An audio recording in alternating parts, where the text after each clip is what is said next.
morning, sir. Today, we are presenting our assignment of the course TIA6213. This presentation is prepared by Group 11. At first, let me introduce myself. I am Gan Yuling as the leader, and my team members are Shermin, Hui Ying, and Ishan. Now, I'll pass the mic to Shermin to proceed the introduction. In today's digitally driven business environment, organizations rely heavily on information technology systems to support daily operations, data management, and decision-making. While centralized IT platforms improve efficiency, they also introduce significant risks, especially for small and medium enterprises. SMEs often have limited technical and financial resources, making them more vulnerable to system failures and cyber threats. This risk is particularly evident in highly competitive industries such as property sales, where business operations are strongly dependent on system availability and data accuracy. Duplex Realty is a property sales agency that relies on an internally developed system known as the Duplex Online System or Duplex OS. The system plays a central role in supporting daily business activities, including sales tracking, monitoring the performance of sales agents, and managing commission calculations. Due to this high level of dependency, the organization's operations are closely tied to the stability and reliability of Duplex OS, making IT risk management a critical concern for the company. The objective of this report is to assess IT-related risks associated with the use of Duplex OS at Duplex Realty. Specifically, this report aims to identify, evaluate, and rank potential IT risks using a structured risk assessment approach. Based on the assessment results, a comprehensive risk mitigation and management plan is proposed. Ultimately, the findings are intended to enhance the company's IT resilience, strengthen business continuity, and improve the protection of sensitive business and customer data. Now, I'll pass my to Hui Ying to continue rationale for choosing the company. Thank you, Shermin. Now I will start with 2.0 rationale for choosing the company. The company we chose is Duplex Realty Sendirian Berhad, a property sales agency that market and sell project on behalf of developers. Its business operations rely heavily on information system and data management, handling large volumes of sale report, agents' performance data, customer information, and commissions records. Daily operations depend entirely on a centralized internal system called Duplex Online System, which is used to record sales transactions, track agents' performance, and monitor overall business performance. Given its high reliance on a centralized IT system, Duplex Realty provides a relevant and realistic case study to analyze enterprise system dependency, operational and IT-related risks, and technology-driven decision-making in business. Next, I will introduce the 4 reasons for our choice. 2.1 Industry leadership and global presence. 2.2 Technology and bioinformatics focus. 2.3 Access to industry insight. And 2.4 Learning value. Starting with 2.1 Industry leadership and global presence.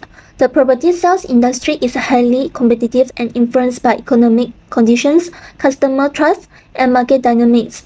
Duplex Realty operates as a key link between developers and buyers, maintaining coordination with developers, sales agents, and property buyers. The company uses a centralized operational structure where agents' performance is monitored through its internal system, enabling performance tracking, sales monitoring, and better management control. This structure reflects modern real estate practice and provides a basis to analyze market positioning, competitive environment, and operational effectiveness. Moving to 2.2 Technology and bioinformatics focus. Technology is essential to Duplex Realty daily operations. The Duplex Online System records complex sales, monitor agents' activity, and support management reporting.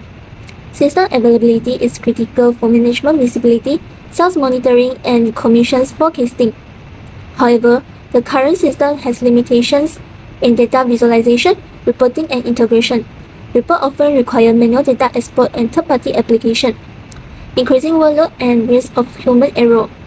This reliance highlights the need for structured data system and make G-Place a suitable case for analysis. Next, 2.3 Access to industry insight. We selected G-Place ready due to real-world operational exposure and access to internal information. This provides a clear understanding of daily operations, system dependencies, challenges, and technology-related risks. It allows us to analyze actual operational issues such as system outages, data security concerns, and dependence on manual fallback procedures. Our analysis is therefore based on realistic business scenarios, improving the accuracy and relevance of our findings. Finally, 2.4 Learning Value. This case demonstrates how modern businesses rely on centralized IT systems for core operations like sales tracking and commissions calculation. It helps us understand system dependency and risk of system failure. We can apply theoretical concepts to real business situations, enhance critical thinking, system analysis, and IT risk assessment skills. This prepares us for professional role in technology-dependent organizations. Let's conclude section 2.0. I will now pass the mic to Ishan for 3.0, Risk Identification, covering 20 identified risks. Hi, my name is Tanishan. So now I will explain about the risk identification. So for the first point, the company faced a critical single point of failure within its core IT system. This risk is centered entirely on a monolithic application called G-Plex OS, which runs exclusively on a single production server with no redundancy or backup environment. So this setup means that all primarily business process depends on this one system, which is further amplified by the fact that the application and its main database are tightly coupled and operate on the same infrastructure.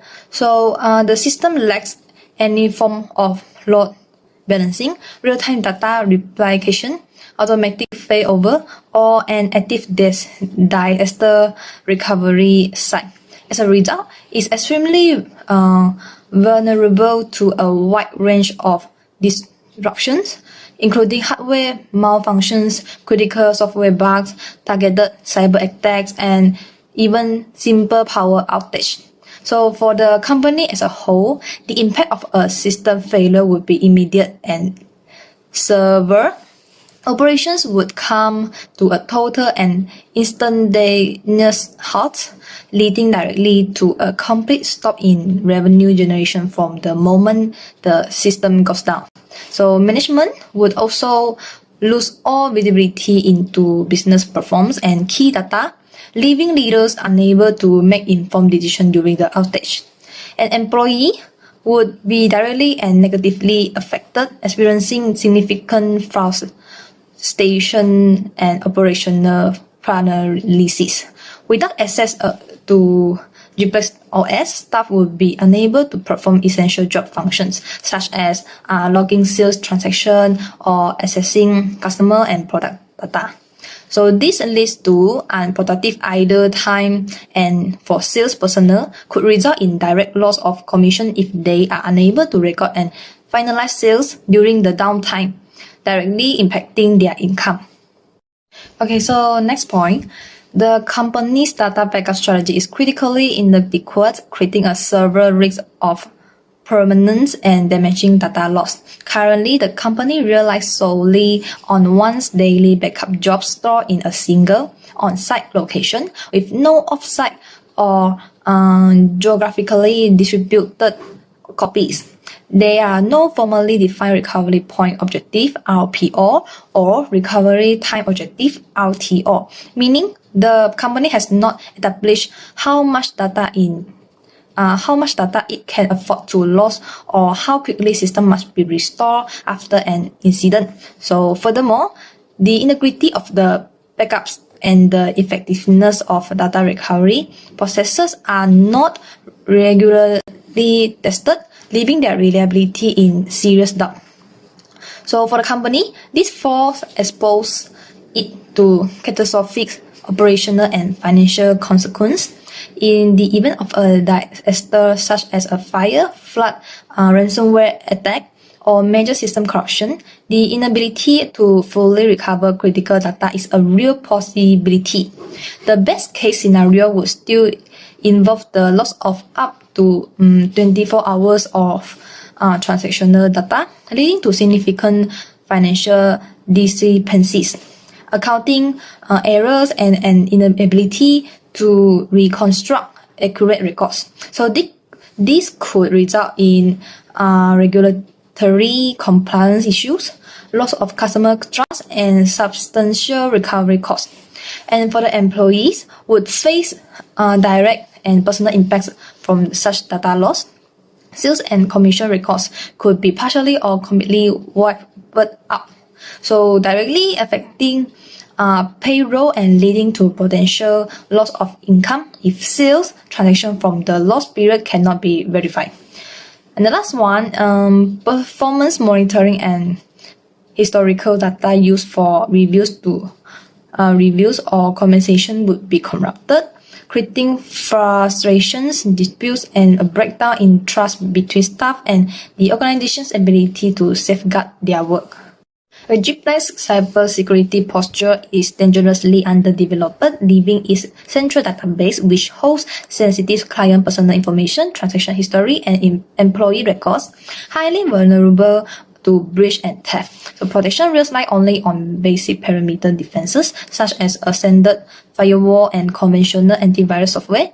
Critical multi-layered security controls are absent, including intrusion detection and prevention system, IDS or IPS, encryption for data both in transit and at rest, network segmentation, database activity monitoring, and a centralized security information and event management system for correlating threats.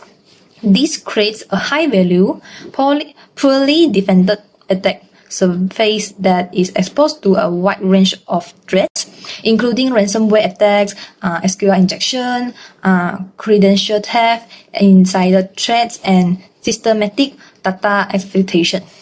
So for the company, a successful breach would trigger several and lasting consequences. The theft of clients' data would result in catastrophic reputational damage and a profound loss of customer trust. The organization would face substantial regulatory fines for non-compliance with data protection laws like the PDPA or GDPR, alongside expensive lawsuits from affected clients and partners. So furthermore, the loss of confidential transaction histories and business data could erode its competitive advantage in the market. And then for the employee would be impacts on both a personal and professional level. Their own sensitive data, including contact details and bank account information used for payroll, could be exposed, putting them at the risk of identified theft and financial fraud. Professionally, staff would be bundled with a sudden massive increase in workload for emergency damage control, including assisting with forensic investigations, managing clients' notification, and addressing a such of concerns inquiries, all while dealing with the stress and disruptions of the breach itself.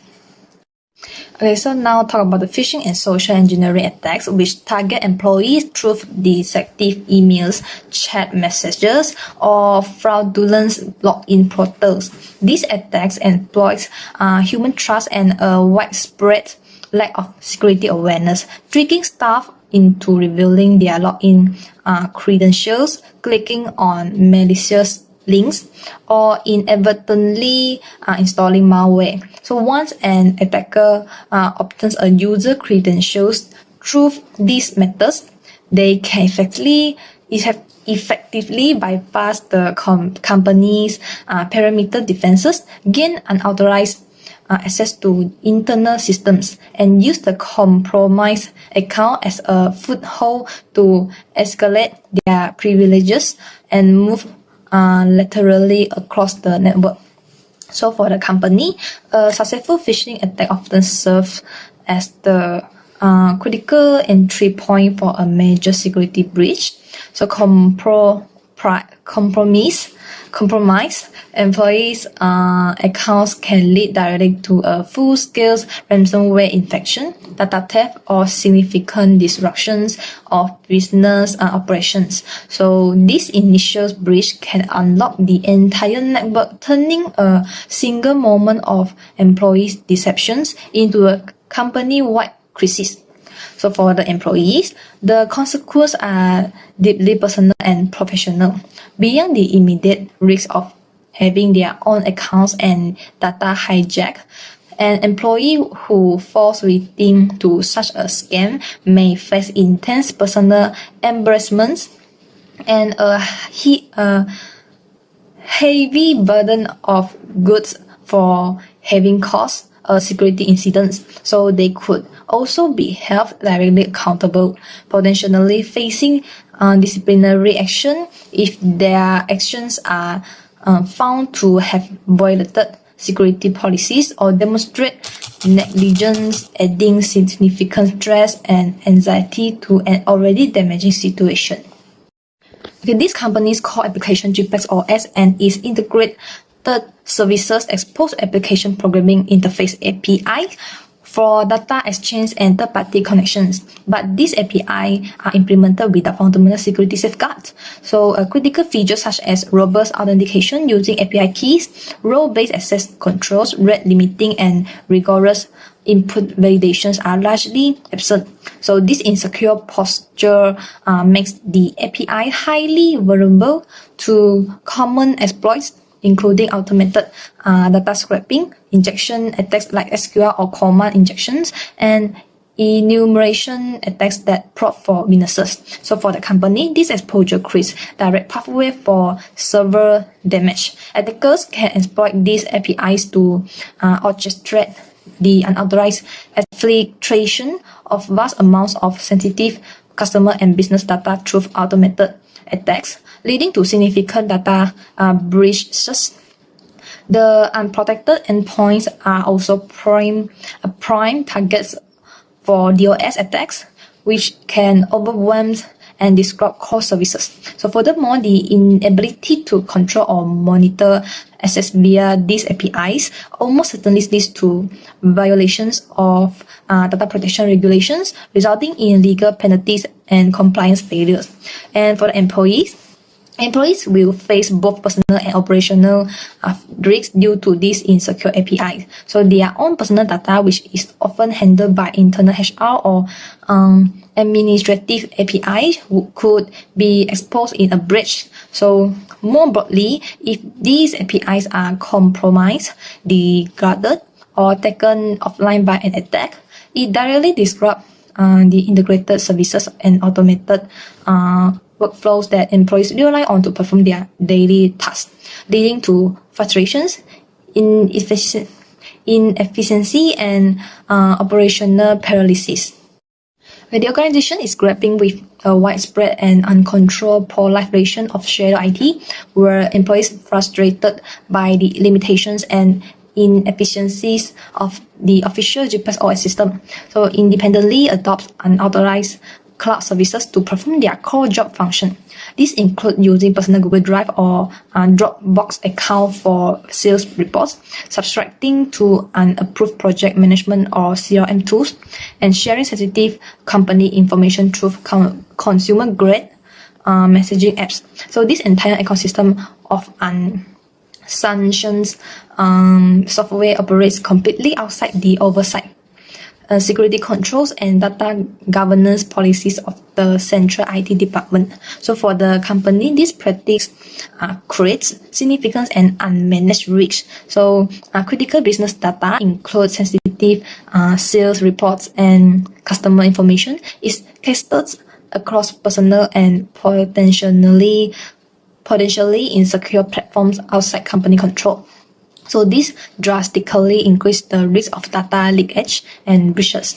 So while also putting the company in direct violations of data protection regulations like the PDPA or GDPR, as it cannot demonstrate where its data resides or how it is protected. So furthermore, the company loses control of its on information access, making data recovery, auditing, and management nearly impossible.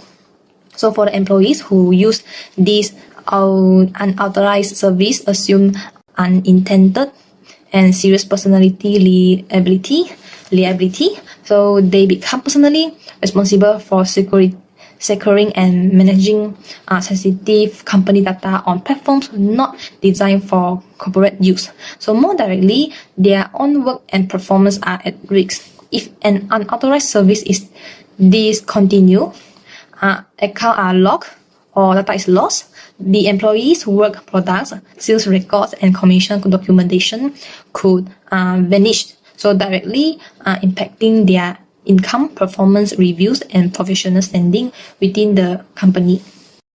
Okay, let's talk about the DLP. So the organization's disaster recovery plans, DLP, for its critical GPS system is slow, ineffective, and largely theoretical. It is tested only once a year.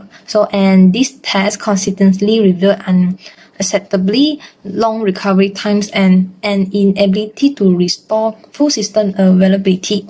So compounding this is the lack of automated failover mechanisms and clearly defined recovery time objective (RTO), so which are essential metrics for setting realistic recovery expectations. So during an actual outage, this forced the company to fall back on manual, paper-based procedures that are disconnected from normal operations. So these stopgap measures are prone to human error, difficult to track, and create a significant data reconciliation problem once the primary IT system is finally restored.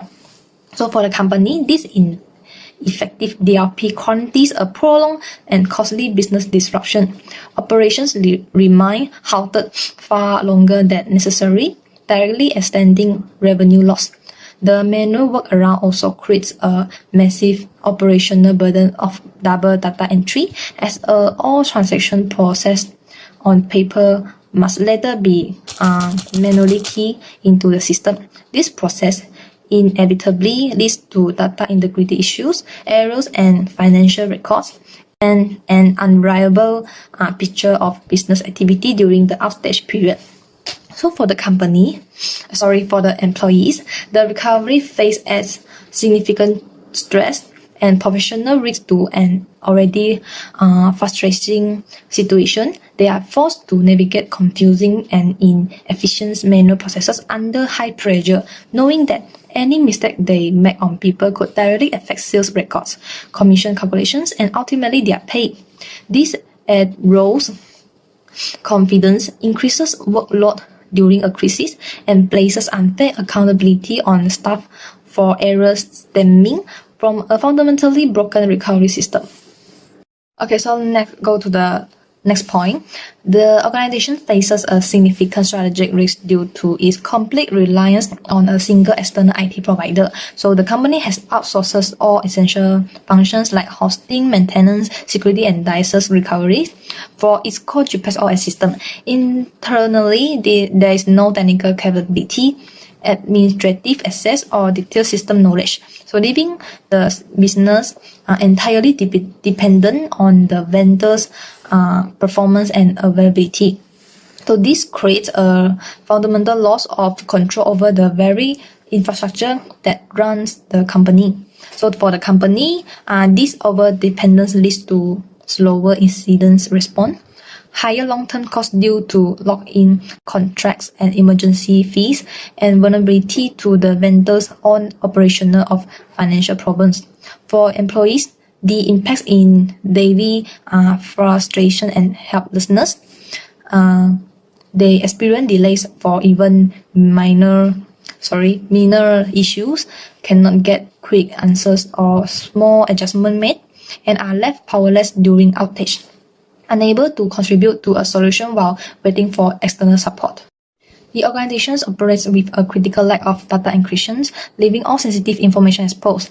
Employees' personally identifiable information (PII), financial records, and other confidential data are stored in databases and transmitted across networks in plain, encrypted text, And then this means the data is unprotected both while it's being sent and being stored.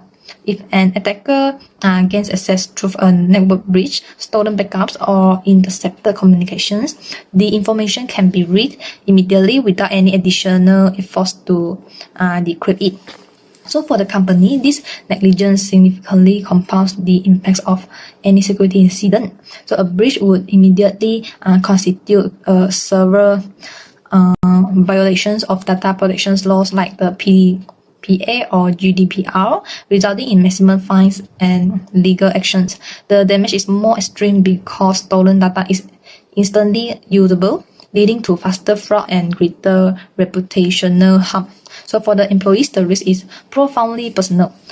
The exposure of unencrypted personal details such as bank information and national ID numbers makes them immediate target for identity theft and financial fraud, causing significant personal distress and potential financial loss. The company operates without a formal incident response plan, IRP, leaving it unprepared to manage IT security breaches or major system failures. So responses are reactive and improvised, relying on ad hoc decision and informal communication instead of established protocols. So there are no clearly defined rules, escalation procedures, or communication guidelines, and staff never practice through simulation. So this lack of structure guarantees a slow, chaotic, and inconsistent response during a real incident, leading to extended downtime and greater operational and financial damage for the company. So for employees, the essence of clear procedures creates confusion, stress, and ineffective actions during a crisis, as no one is certain of their responsibilities or the correct step to take. The company lacks proactive system monitoring and automated alerting for its critical IT infrastructure, application performance, and security events. So instead of using dashboards or anomaly detection tools, the organizations relies entirely on end users to report problems, operating in a purely reactive mode. So this means failures, performance degradations, or ongoing security breaches go undetected until the visibility disrupts staff or operations, significantly delaying any response. So for the company, this inadequate monitoring results in issues being discovered late, allowing them to cause more extensive damage and take longer to diagnose and resolve. The mean time to resolution, MTTR, is unnecessarily high because IT teams start troubleshooting only after a problem has already escalated, so leading to longer downtime and higher recovery costs. So for the employees, this results in a poor and frustrating daily experience. They are often the first to encounter system slowdowns, errors, or outages, and must spend time reporting issues that should have been flagged automatically. So this hampers their productivity and forces them to work with unstable tools, eroding confidence in the company's technical capabilities. The organization's core IT system suffers from several software obsolescence. The Group11 OS application, along with its underlying database, operating system, and supporting libraries, is likely running on outdated or even unsupported version. So this means the software lacks critical security patches, bug fix, and compatibility updates. So without a formal patch management policy, vulnerabilities remain unaddressed, and technical debt accumulates, leaving the entire system fundamentally unstable and insecure. So for the company, this creates a dangerously high and predictable risk. So the system is vulnerable to cyber attacks that exploit well-known, published vulnerabilities, make it an easy target. This outdated technology stack may also be incompatible with modern security tools and require integrations, further isolating the business in and increasing long-term replacement costs.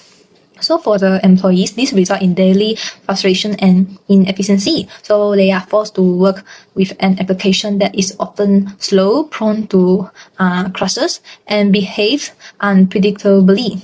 So this instability directly hampers productivity, damage morale, and erodes their trust in the tools essential for their jobs. Duplex OS databases, backups, and crisis response are hosted and maintained by a third-party IT service provider. So what actually is the third party? Third party is an outside business that has no connection with the company's internal personnel. So important parts of the IT infrastructure are managed by an outside supplier, and the business has no insight into its internal procedure, security protocol, or financial viability.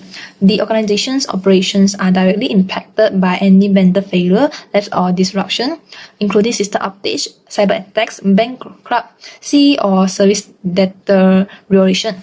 So for essential IT services, the company is totally dependent on the vendor. The vendor's operational and security procedure cannot be completely evaluated or enforced by the organization.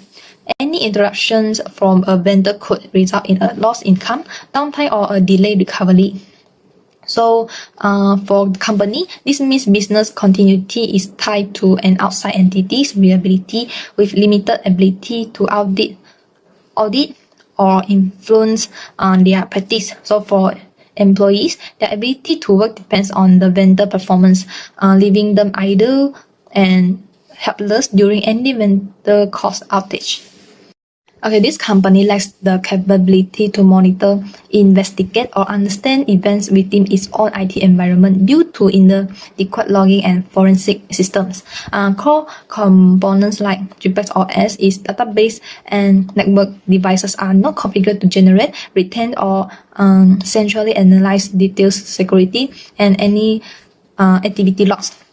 This absence of comprehensive audit trails, log analysis, and digital forensics tools leave the company effectively blind to suspicious activities and unable to conduct meaningful investigation. So for the company, this lack of forensic capability means that any security breach cannot be properly traced or contained, leading to prolonged exposure and regulatory penalties. So it also prevents effective root cause analysis for outage, allowing problem to recur. So for the employees, it creates a situation where they have no evidence to verify or dispute system records that directly impact their work and compensation, so such as sales entries or access logs, leaving them vulnerable to unresolved error. Duplex company approach to controlling system access is dangerously weak due to poor identity and access management (IAM). So critical systems like the Duplex OS platforms rely solely on basic username and password logins with no multi-factor authentication (MFA) required. So furthermore, user access privileges are not regularly reviewed or adjusted, and account for employees who have left the company or changed roles often remain active and unchanged. This creates a poorly controlled and difficult to monitor environment. So for the company, this makes credential-based attacks such as phishing or password guessing so significantly easier for attackers. It also allows former employees or individuals in outdated roles to retain inappropriate access to sensitive system. This lack of control makes it clearly impossible to accurately audit system activity or determine who did what, complicating investigations and compliance. And then for the employees, this lack security puts their own account at higher risk of being compromised. If shared or weak passwords are used, it becomes difficult to prove individual accountability for action taken within the system, so potentially implicating innocent staff in security incident or operational error. Duplex company public-facing website represents a significant and often overlooked attack vector. If the web application is not securely developed and maintain. It could contain common vulnerabilities such as SQL injection, cross-site scripting, or insecure file upload features. An attacker exploiting these flaws could deface the site, steal sensitive customer data submitted through forms, or implant malicious code. In a more severe scenario, if the web server is not properly isolated from the internal network, a successful breach could serve as a launching point for attackers to pivot deeper into the company systems, potentially reaching critical backend databases or even the core GPX OS environment.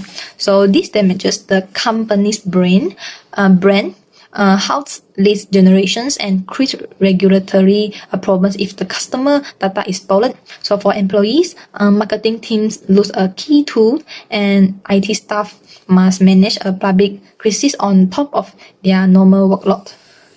Okay, the organization's network architecture is highly vulnerable due to a lack of proper segmentation. The internal network is essentially flat, meaning there are few to no barriers like firewalls, VLANs, or strict access controls, separating different types of systems. As a result, user workstations, core application servers like GPX OS, and sensitive databases all reside on the same loosely defended network. This design flaw allows security incident in one area to spread unchecked. So for the company, this means a relative minor initial breach, such as malware on a single computer or a phish employees' credentials, can rapidly escalate into a catastrophic company-wide compromise. So attackers can move laterally with ease, turning a small incident into a direct attack on the most critical servers and data. So for the employees, this creates a dangerous situation where their own compromised workstation could unintentionally become the launchpad for an attack that cripples the very GPX OS system they need to work. This not places them at the center of a major security incidents, but also makes the tools they rely on for their jobs the primary targets. GPX faces a significant internal security risk because employees are often granted excessive system access beyond what their job roles require, violating the principle of least privilege. For example, sales representatives may have permission to view or modify data unrelated to their core duties, such as financial records or HR information. So this provisioning of access creates unnecessary pathway for data exposure. So for the company, this increases insider threat risk and complicates detecting real attacks, and therefore the employees, it creates a situation where honest mistakes can lead to serious compliance issue or disciplinary action. Integrating advanced AI modules such as predictive analytics into the company's outdated and fragile GPX OS core system is a high-risk endeavor. The addition of these complex components onto a brittle foundation creates new software dependencies, expand the attack surface, and increase overall system complexity. So without proper architectural planning and secure interfaces, this integration is likely to cause unstable performance, unexpected system interactions, and introduce new serious security vulnerabilities that could compromise both data integrity and system reliability. So for the company, this wastes investment on advanced tools that will likely fail and create new sources of error. So for employees, it means relying on flawed AI suggestion for tasks and priorities, which can misdirect their work and hurt their performance. Okay, let's go to the last risk. It's about the ineffective change management and configuration drift. So the company operates without a formal IT changes management process for its most critical system, server, and network infrastructure. So changes such as software updates, security patches, and configuration adjustment are implemented in an ad hoc manner often without pure testing, proper approval, documentation, or a defined rollback plan. Over time, this undisciplined approach leads to a significant problem known as configuration drift. So where the actual state of the production environment gradually deviates from its intended secure and stable design. This results in a fragile and unpredictable IT landscape prone to instability and hidden vulnerability. So for the company, this means updates can break things and cause sudden outage. It also makes the systems less secure and harder to fix when problems happen. So for employees, it leads to the apps they use suddenly crashing, slow down, or losing features, which stop them from getting their work done. Now I will let Hui-Ying continue the next part, which is problem description. Thank you, Yishan. Now I will present the 4.0 problem description. Triplets reality face IT-related issue in security, system stability, and data handling. The Triplets OS is a core operational system, and its availability and data integrity are critical for business continuity. Any system failure, security breach, or prolonged downtime will cause immediate disruptions. Next, I will introduce 4.0 analysis of key risk areas, structured into 4.1 security issue, 4.2 IT enterprise system vulnerability, 4.3 concern on bioinformative system, and 4.4 risk assessment and management need. Starting with 4.1 security issue, Triplets reality use centralized data storage for customer data, sales record, and employee information. Key threats include unauthorized access, phishing attack, and potential data breaches. Current security measures are basic, lacking advanced mechanism and a structured incident response framework. A security incident could lead to data leakage, reputational damage, regulatory issues, and loss of trust. Moving to 4.2 IT enterprise system vulnerabilities, Triplets OS is a centralized system with minimal redundancy and high reliance on external IT support. Past downtime have reduced productivity and disrupted operations. Certain processes like commissions calculations and financial reconciliation are not fully automated. This led to operational delays, data inconsistency, and difficulties in data recovery during outages. Proceeding to 4.3 concern on bioinformatics system, Triplets plan to enhance the system with cell chain analysis and intelligence lead prioritization. However, implementing advanced analytics on an unstable system adds complexity and create new failure points. Without proper data governance, access control, and system reliability, analytical outputs may be inaccurate or misleading. This highlights the need to strengthen the system security and stability first. Finally, 4.4 Risk Assessment and Management Need. Security weaknesses and system vulnerabilities highlight the need for structured IT risk assessment and formal risk management practice. Currently, risk management is reactive and focused on recovery rather than prevention. A structured approach will help identify critical risks, prioritize mitigation, assign responsibility, and improve system resilience. This is essential for long-term operational stability, data protection, and business sustainability. That's all from my part. I will now hand over to Shamin, who will present the 5.0 Risk Assessment Plan. My part will cover risk assessment method, likelihood scale, impact scale, risk exposure matrix, and assumptions and customization. This slide explains the risk assessment methodology applied in this project. A total of 20 IT-related risks at Triplets reality were assessed using a combined quantitative and qualitative approach to ensure both structural analysis and contextual judgment.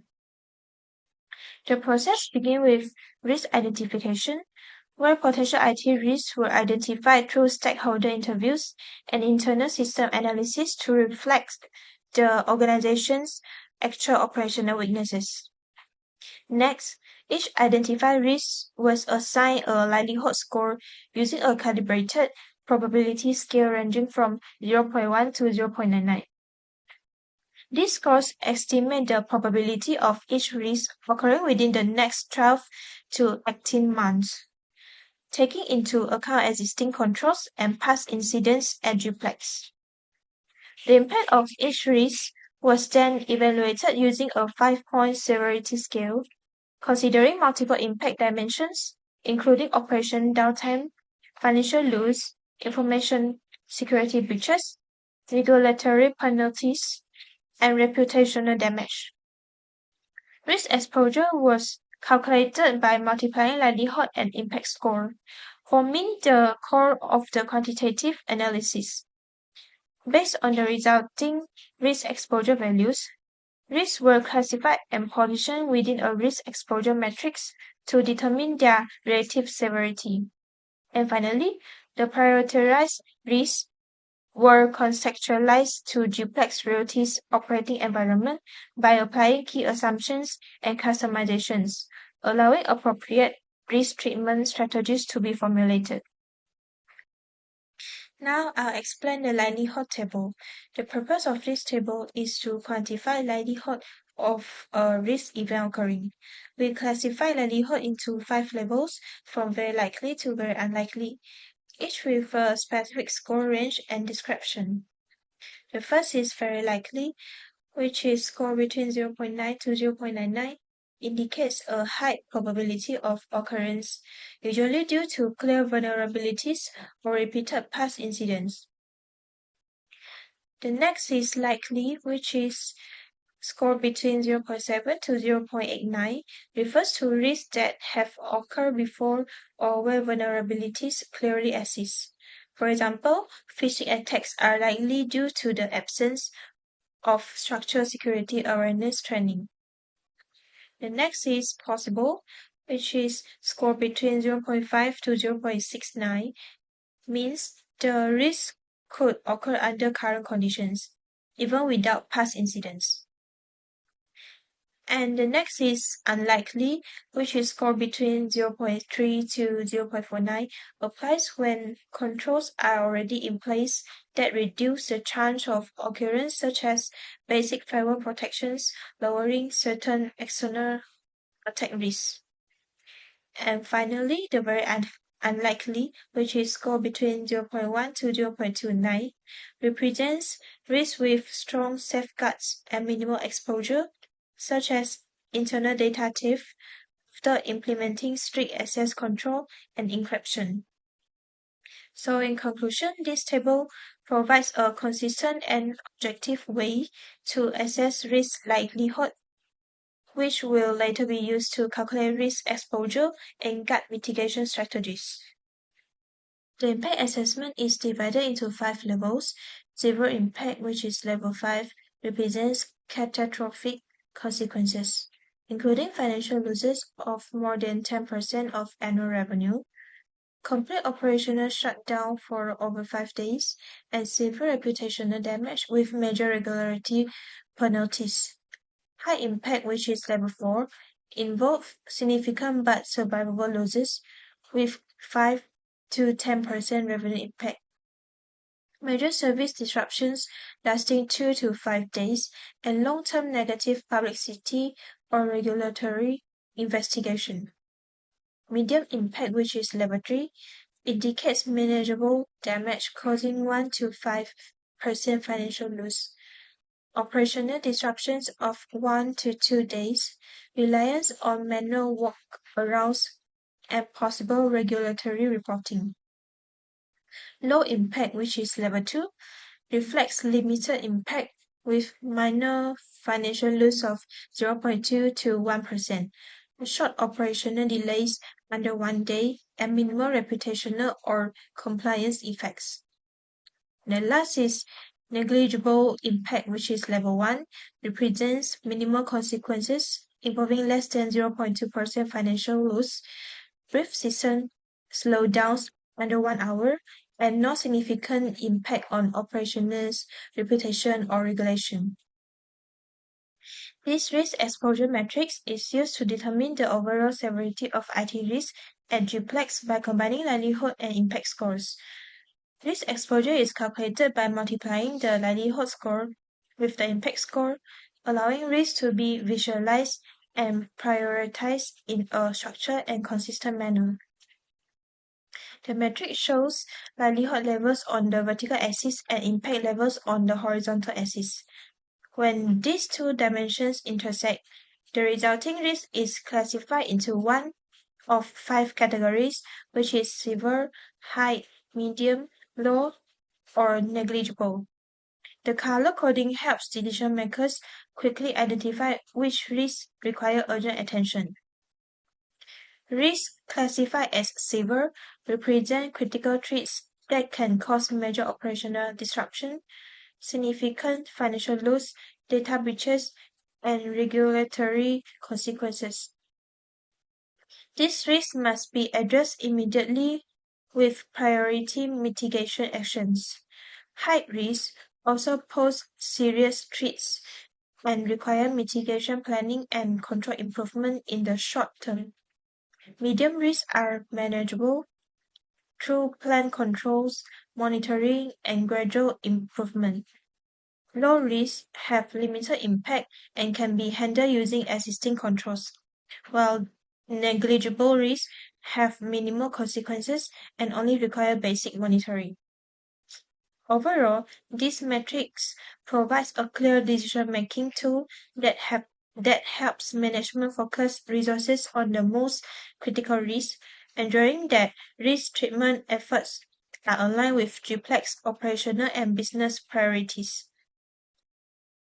This slide outlines the key assumptions used to customize the risk assessment for GPLEX rating. First, GPLEX OS is assumed to be a single, non-redundant core IT system, meaning that any system failure would directly disrupt business continuity due to the absence of failover or disaster recovery mechanisms. Second, the IT architecture is assumed to be flat and unsegmented, with no encryption applied to the data at rest or in transit. This significantly increased exposure to unauthorized access and lateral movement by attackers. Third, the organization is assumed to rely entirely on a single external IT service provider for hosting, maintenance, and incident response, creating a single point of failure and limiting internal control over security decisions.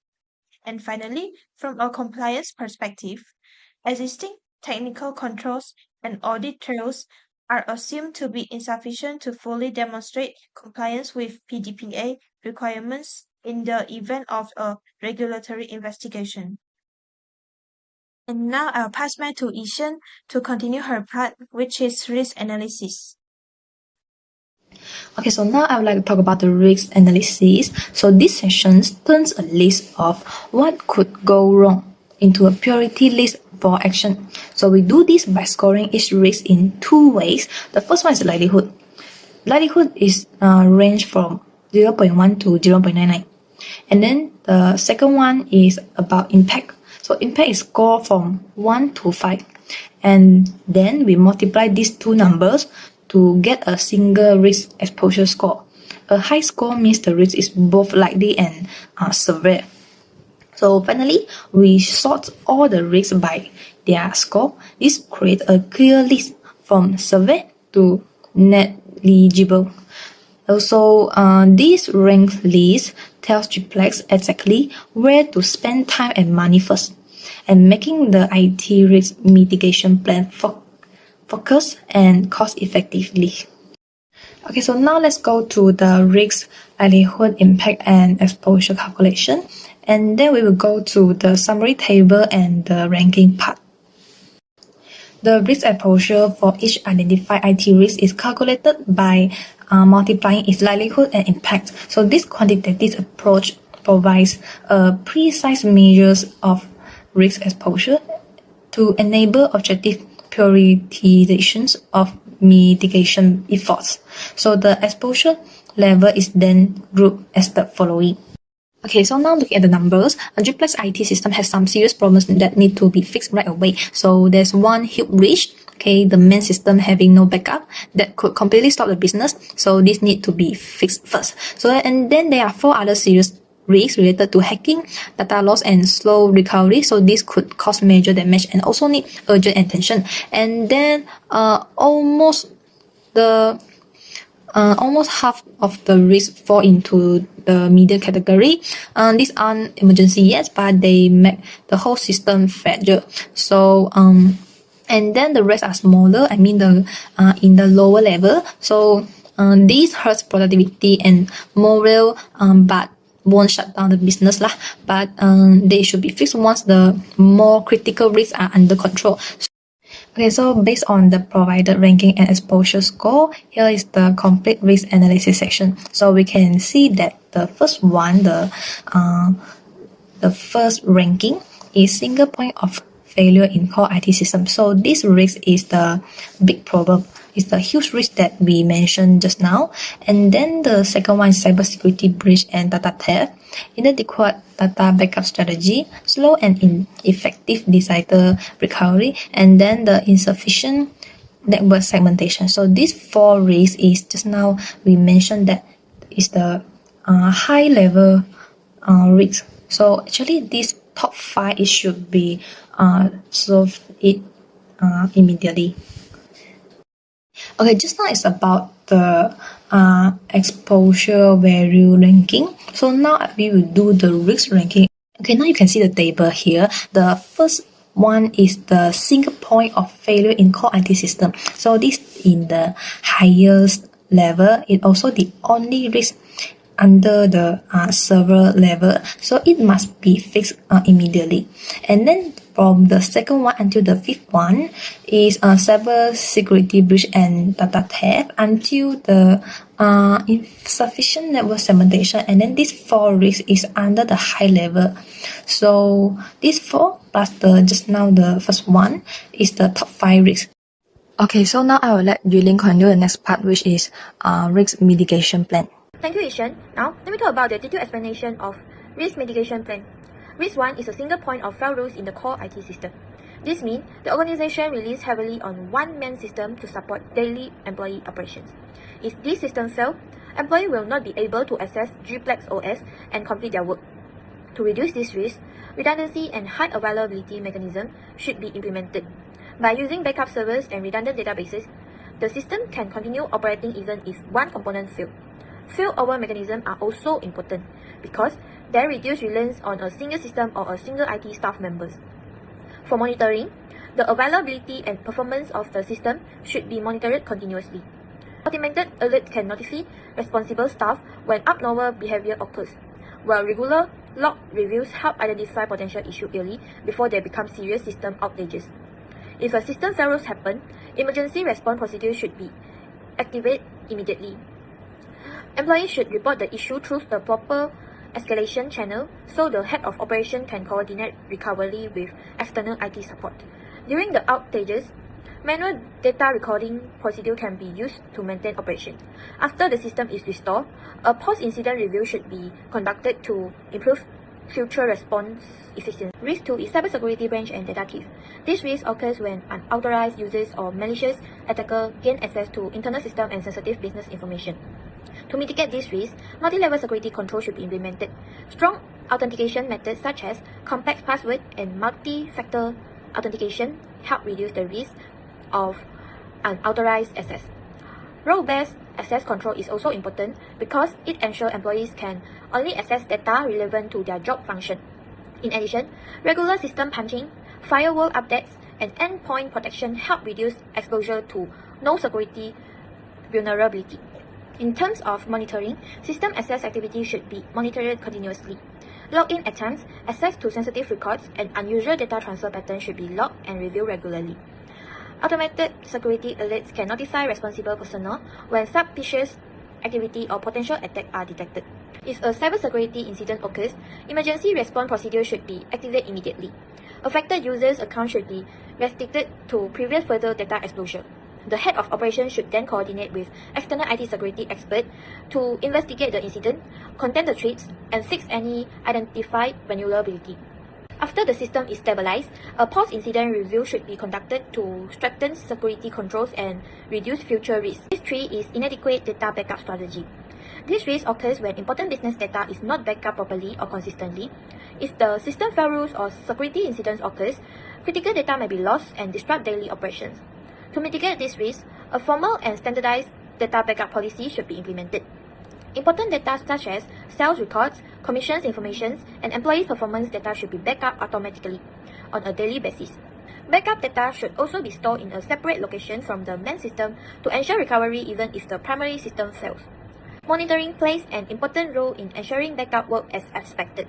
Backup processes should be monitored continuously, and backup logs should be reviewed regularly to detect fail routes. Periodic data restoration tests should be conducted to confirm that backup files are accurate and usable. If data loss or system corruption occurs, emergency response procedures should be activated immediately. The most recent verified backup should be used to restore critical information as quickly as possible. During recovery, employees can temporarily record key business activity manually.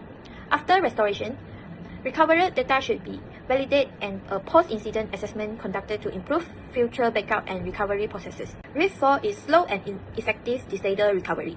This risk occurs when the organization is unable to restore system quickly after a major failure or disruptive event, leading to serious operational disruptions. To mitigate this risk, a formal disaster recovery plan should be developed. The plan should clearly define recovery priorities, roles, and responsibility so that everyone knows what to do during an incident. Recovery objectives such as recovery time objective and recovery point objective should also be included. Clear service level agreement with third-party IT providers help ensure timely system recovery. Monitoring ensure the disaster recovery plans remain effective. Regular recovery drills should be conducted and test results reviewed to identify weakness or delays.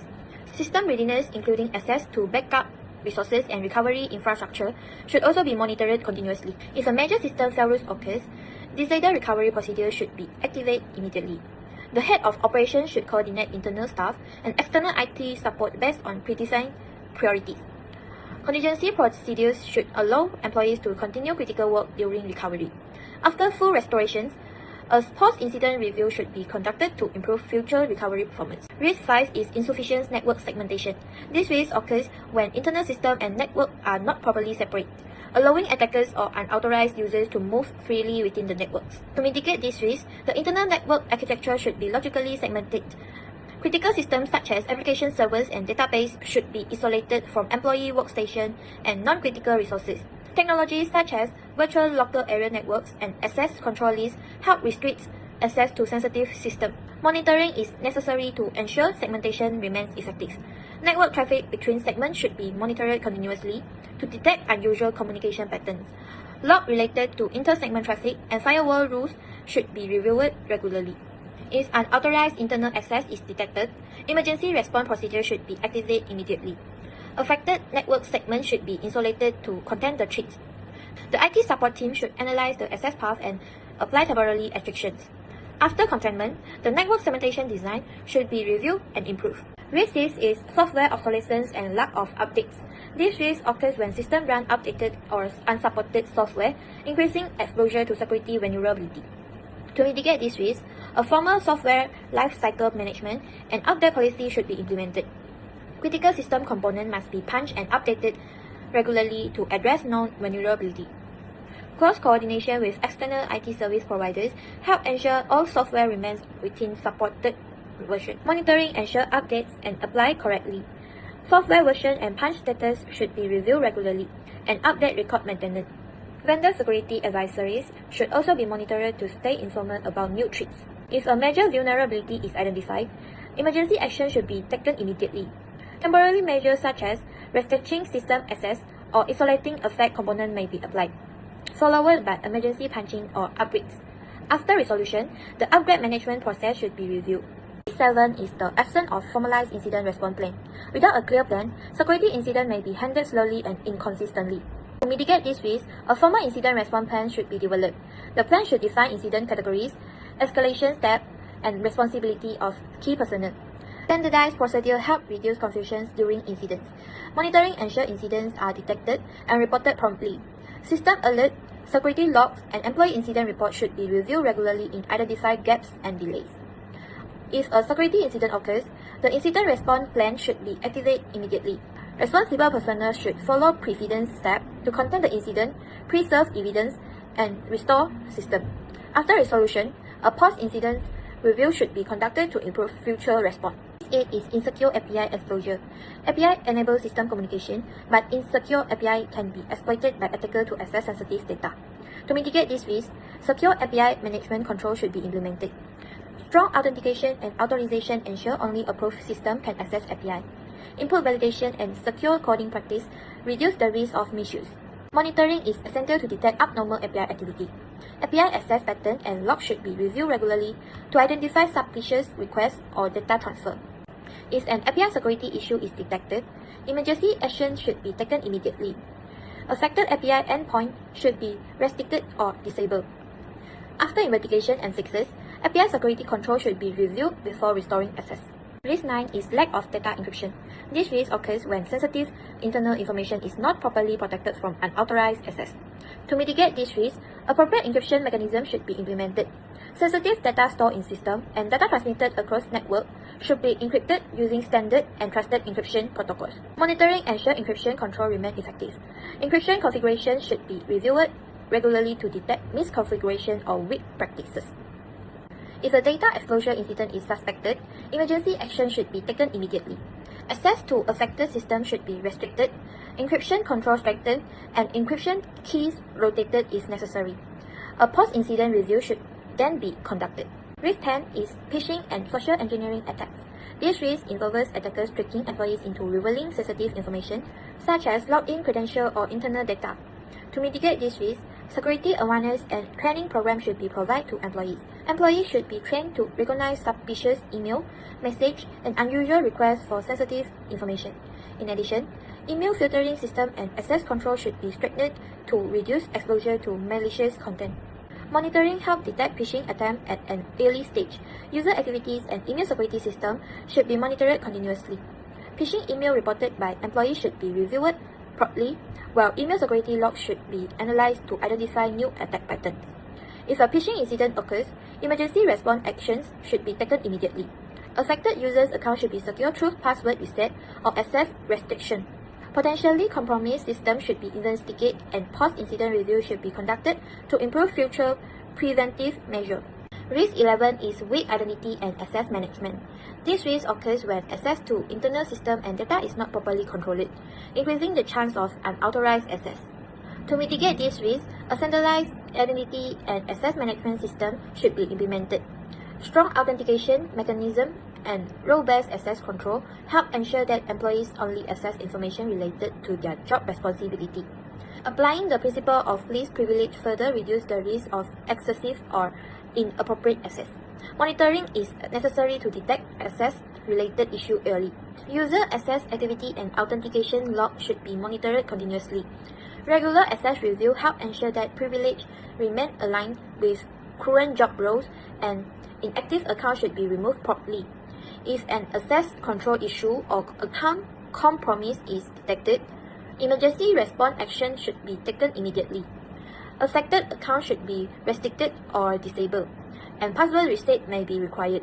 After containment, access control policy should be reviewed and strengthened to prevent future incidents. 12 is third-party vendor risk. This risk arises when external vendors are granted access to internal systems and data. To mitigate this risk, a structured third-party risk management strategy should be implemented. Vendor security practices should be assessed before access is granted, and clear security requirements should be included in contracts. Vendor access should be limited based on principle of least privilege.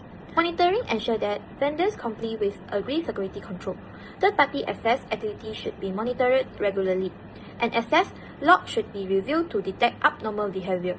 Any identified security concerns should be addressed promptly. If a security incident involving a vendor occurs, emergency response actions should be taken immediately. Vendor access should be suspended or restricted, and the incident should be investigated together with the vendor. After resolution, vendor access control and contractual requirements should be reviewed to strengthen future risk management. Risk 13 is inadequate system monitoring and alerting. This risk occurs when system failures, performance issues, or security incidents are not detected early.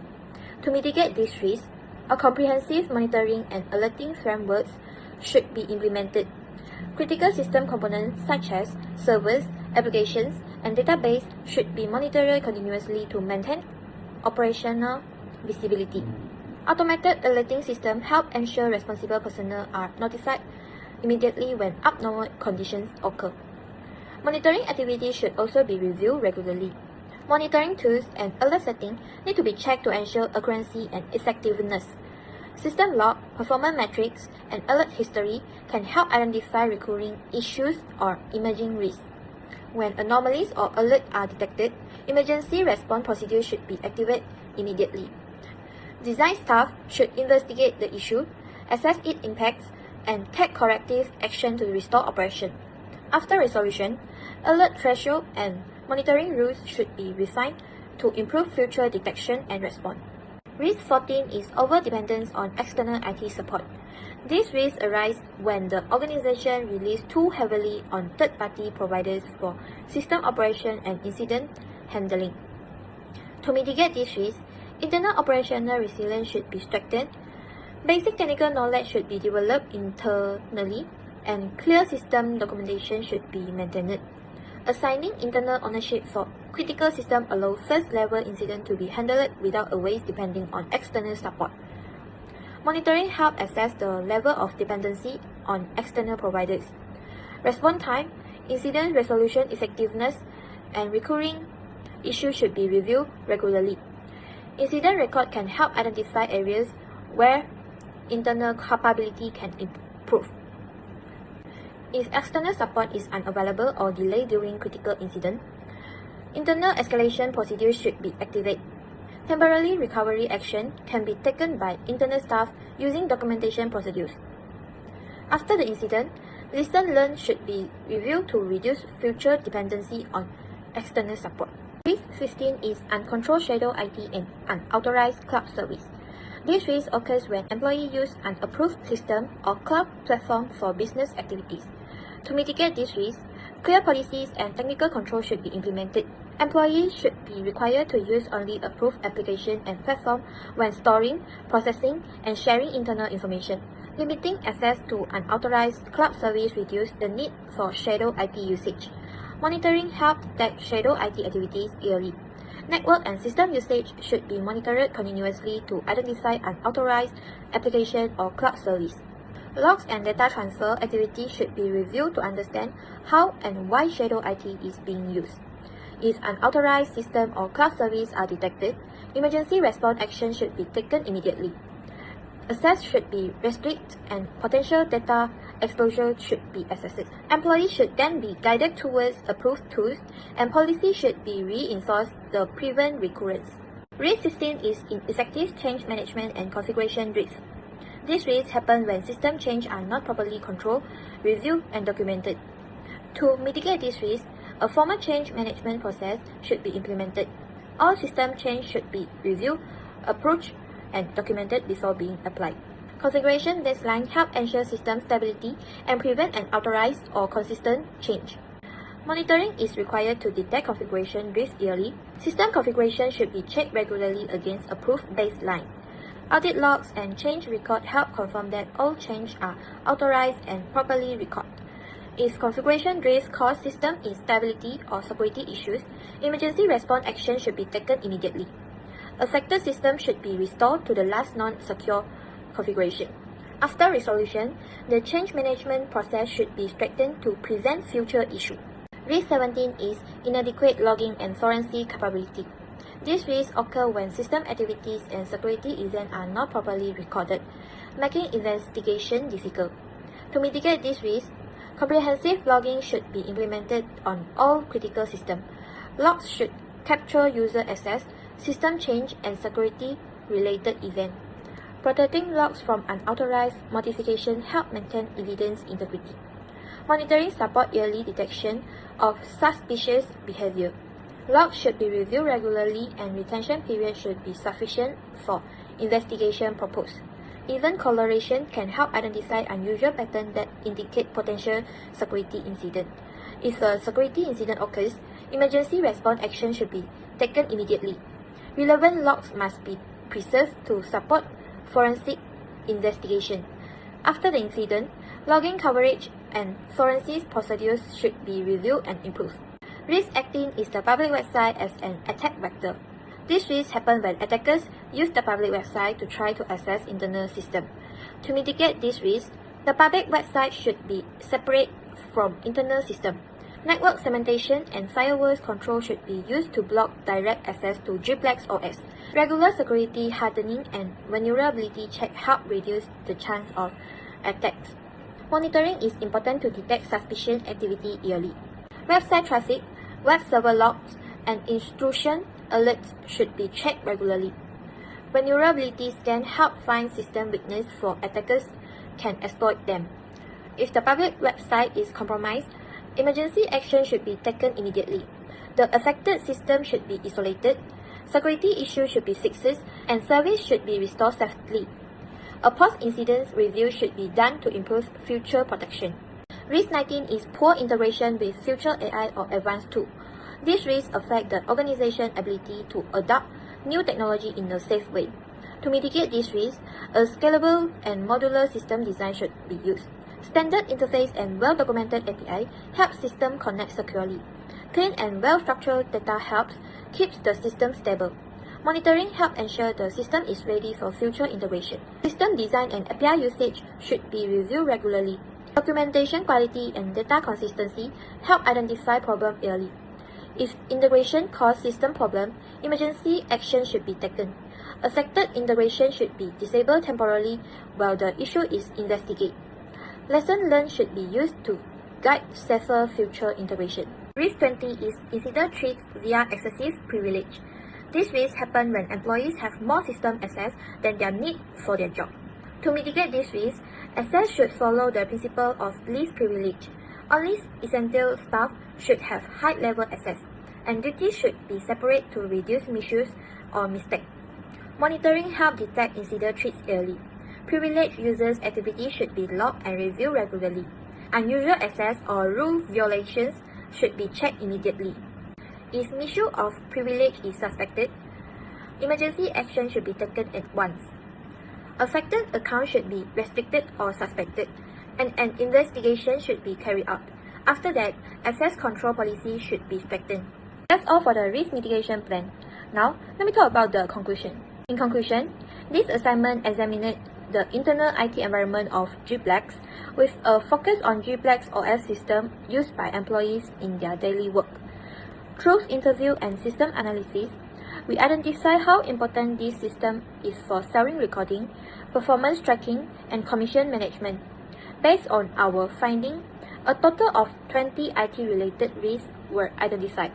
These risks include technical, operational, and human-related issues that may affect system availability, data security, and business continuity if not properly managed.